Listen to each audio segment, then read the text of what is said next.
You ever notice how conservatives love to talk about the national debt, but only when they're not the ones in power?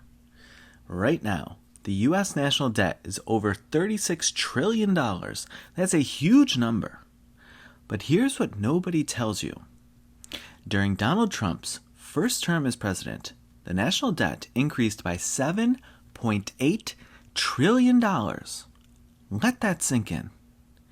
That's more debt added in 4 years than any president in American history, including during wartime or the 2008 crash. Now, yes, some of that was COVID spending. Fair. But even if you strip that out, Trump added about $4.8 trillion just through tax cuts and increased spending.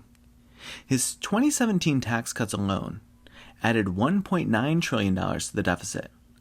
They overwhelmingly benefited the wealthy and corporations, and they weren't paid for.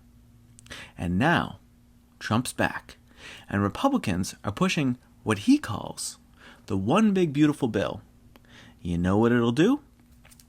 The Congressional Budget Office estimates it'll add $3.3 to $3.5 trillion more to the national debt over the next decade.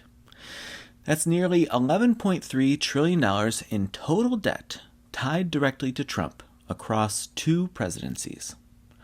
1 man, 2 terms, 30% of the national debt since the founding of this country. This isn't new. Reagan tripled the debt. George W. Bush doubled it, and now Trump's taking it to historic highs. And Republicans still call themselves fiscally conservative. But sure, it's food stamps that are bankrupting America. Or maybe it's student debt relief. Not the $2 trillion in corporate tax cuts or the massive military budgets. Let's be clear.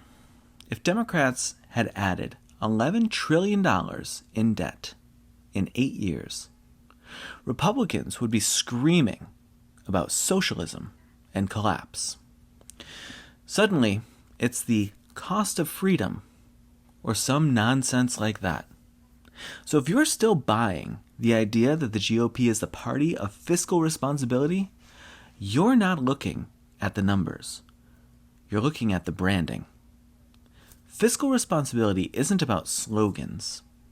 It is about math. And history doesn't lie.